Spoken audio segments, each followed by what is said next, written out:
अब देखिए आगे आइए। अब मैं आपको बताता हूं इलेक्ट्रोड विभव।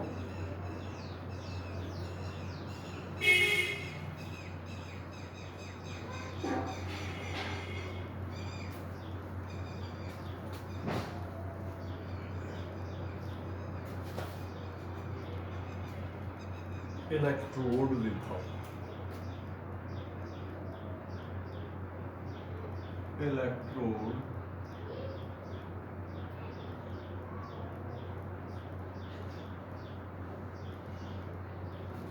विभव अर्थात इलेक्ट्रोड पोटेंशियल।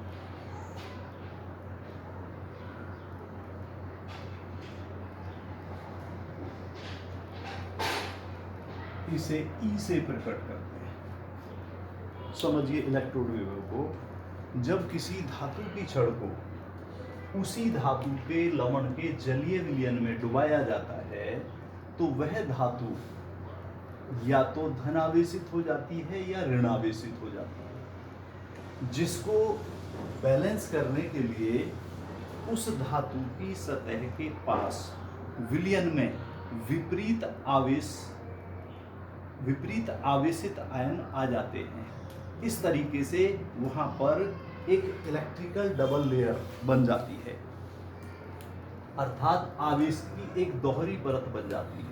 तो ये जो आवेश उत्पन्न हुआ है, इसका जो अंतर है, जिसको विभवांतर कहते हैं, ऐसी स्थिति में कब, दोबारा ध्यान दीजिए, कि जब हम किसी धातु की छड़ को उस धातु के लवण के विलयन में डुबाते हैं या जलीय विलयन में डुबाते हैं, तो वो धातु उस विलयन में या तो धनावेशित हो जाती है या ऋणावेशित हो जाती है। ऐसी स्थिति में धातु और विलयन के मध्य जो विभवांतर उत्पन्न होता है, पोटेंशियल डिफरेंस उत्पन्न होता है, वो कहलाता है उस धातु का इलेक्ट्रोड विभव। इसको ई से प्रकट करते हैं। उदाहरण के लिए आप समझिए कि मान लीजिए ये एक पात्र है और इस पात्र में ये जिंक धातु की छड़ जिंक सल्फेट के विलयन में, इसमें जिंक सल्फेट के विलयन में, तो आप देखेंगे कि ये जो जिंक धातु की छड़ है ये ऋणावेशित हो जाती है इस तरीके से। इस आवेश को, ऋण आवेश को बैलेंस करने के लिए इस विलयन में जो जिंक आयन होते हैं वो धन आयन होते हैं, वो धन आयन इसके पास आ जाते हैं। तो इस तरीके से ये जो इलेक्ट्रिकल डबल लेयर, यहाँ पर विद्युत आवेश की दोहरी परत बनी है, इसका जो अंतर होता है, पोटेंशियल डिफरेंस होता है, वो विभवांतर भी उसी को कहते हैं, वो विभवांतर कहलाता है उस धातु का इलेक्ट्रोड विभव। यहाँ पर कौन सी धातु ली गई है? जिंक धातु, और उसको किस में डुबाया गया है? जिंक सल्फेट के विलयन में। तो ऐसी स्थिति में धातु और विलयन के मध्य में ये जो पोटेंशियल डिफरेंस उत्पन्न होता है, ये उस जिंक धातु का इलेक्ट्रोड विभव कहलाता है, और इसको ई से प्रकट करते हैं। ध्यान रहे, ये जो इलेक्ट्रोड विभव है ये तीन बातों पर निर्भर करता है। एक तो है धातु की प्रकृति, दूसरा है विलयन में उपस्थित धातु आयनों की सांद्रता, और नंबर 3 है ताप। एक तो धातु की प्रकृति, नंबर दूसरा है आयनों की सांद्रता, आयनों की सांद्रता, और नंबर 3 है ताप। इन तीन चीजों पर ये इलेक्ट्रोड विभव धातु का निर्भर करता है। अब आप यहां आगे समझेंगे मानक इलेक्ट्रोड विभव।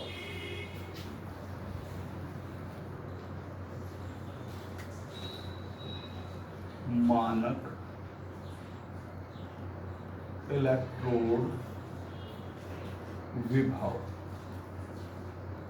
यानी स्टैंडर्ड इलेक्ट्रोड पोटेंशियल। इसको E0 ऊपर या नीचे लगा देते हैं, ई नॉट भी कह देते हैं, इससे प्रकट करते हैं।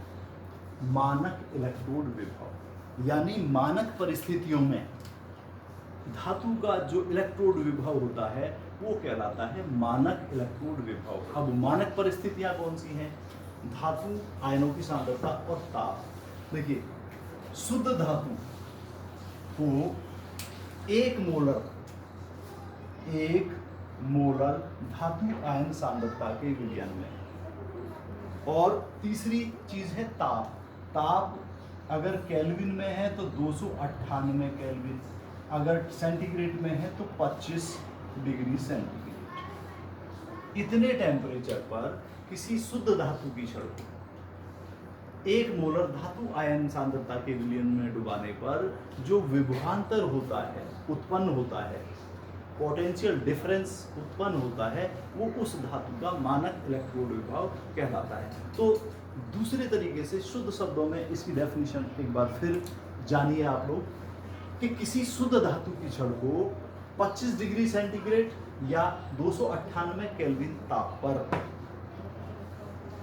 एक मोलर धातु आयन सांद्रता के विलयन में डुबाने पर या रखने पर धातु और विलयन के मध्य जो विभवांतर या पोटेंशियल डिफरेंस उत्पन्न होता है वो उस धातु का मानक इलेक्ट्रोड विभव कहलाता है।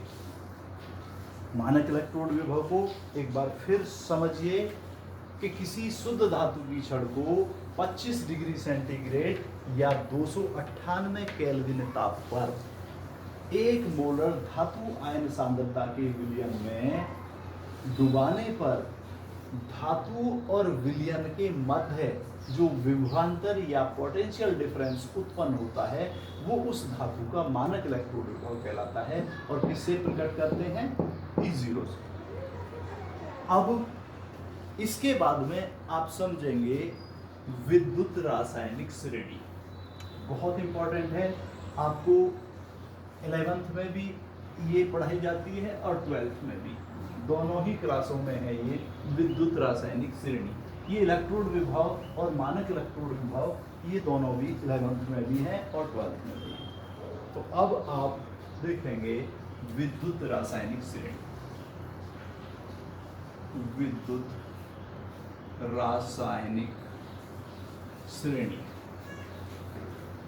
या इलेक्ट्रोकेमिकल सीरीज, इसको शॉर्ट में ECS लिख दें। अब देखिए, ध्यान रहे, अक्सर जब राइटर बुक लिखते हैं तो उनमें छोटी छोटी चीज़ों को बदल कर लिखने का प्रयास करते हैं ताकि कॉपीराइट के अंतर्गत उन पर कार्रवाई ना हो। अब इसमें क्या है? इसमें है कि विभिन्न धातुओं को उनके मानक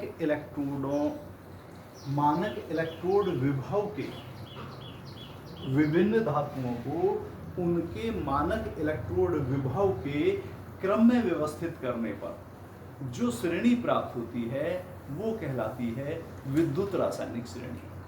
और विद्युत रासायनिक श्रेणी में धातुओं को उनकी सक्रियता के घटते क्रम में इस प्रकार रखा गया है। मैं अभी आपको यहाँ पर लिखकर बताऊंगा किस तरीके से है वो सीरीज। सबसे पहले आप यहाँ ये समझ लीजिए कि जो मानक इलेक्ट्रोड विभव है उसको दो प्रकार का होता है। एक तो मानक अपचयन विभव और एक मानक ऑक्सीकरण विभव। मानक परिस्थिति में जो अपचयन का विभव होता है किसी इलेक्ट्रोड का वो कहलाता है मानक अपचयन विभव, और जो ऑक्सीडेशन का होता है वो कहलाता है मानक ऑक्सीकरण विभव। अब इनमें इनका जो संख्यात्मक मान है वो बिल्कुल बराबर होता है, केवल चिन्ह विपरीत होता है। जैसे सबसे पहले मैं आपको ये विद्युत रासायनिक श्रेणी समझा देता हूँ। देखिए, विद्युत रासायनिक श्रेणी में धातुओं को एक बार फिर समझिए विद्युत रासायनिक श्रेणी की डेफिनेशन, और फिर मैं यहाँ बता के दिखाता हूँ आपको।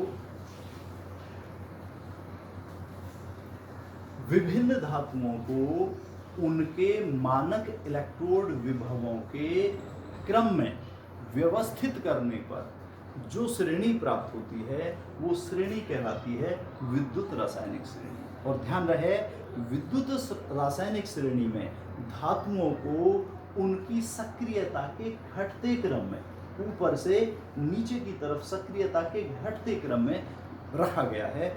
और ये इस तरीके से है, देखिए, जैसे ये लिथियम है, पोटेशियम है, बेरियम है, स्ट्रोंशियम है, calcium, sodium, magnesium, aluminium, manganese, chromium, iron, cobalt, nickel और टिन, SN टिन और PB। इसके नीचे हाइड्रोजन अधातु है, और इस हाइड्रोजन अधातु के नीचे फिर धातुएं हैं कॉपर, मरकरी, सिल्वर, प्लेटिनम और गोल्ड। अब मेरे ख्याल में मैं ये देखता हूँ कि यहाँ कहाँ से नीचे दिखाई नहीं दे रहे हैं आपको, फिर उसको मैं ऊपर लिख देता हूँ ताकि आपके समझ में आ जाए। तो देखिए यहाँ पर H2 तक दिखाई दे रहा है आप लोगों को, तो H2 से नीचे, यहाँ से नीचे है ये 5 धातु और हैं, इनको मैं यहाँ पर लिखकर दिखाई देता हूँ। जैसे कॉपर है, मरकरी है, सिल्वर, प्लेटिनम और गोल्ड, ये और हैं। तो आप इसको ऐसे बना लें इस तरीके से, और इसके नीचे ये और हैं जो आपको वीडियो में दिखाई नहीं दे रहे होंगे, तो मैंने यहाँ पर लिख दिया है। तो ये लिथियम है, एक बार मैं चेक करके देख लूँ इसमें कोई वो तो नहीं है।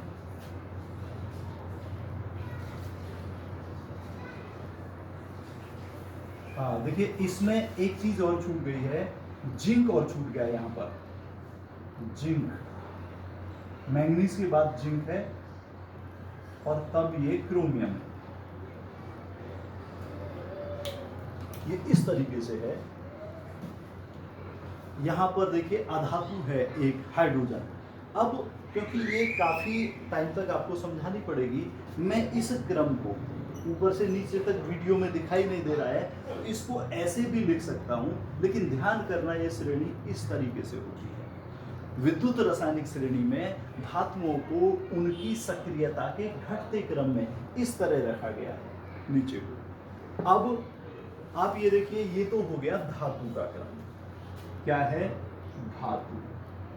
अब इनके जो मानक अपचयन विभव होते हैं, शॉर्ट में मानक अपचयन विभव,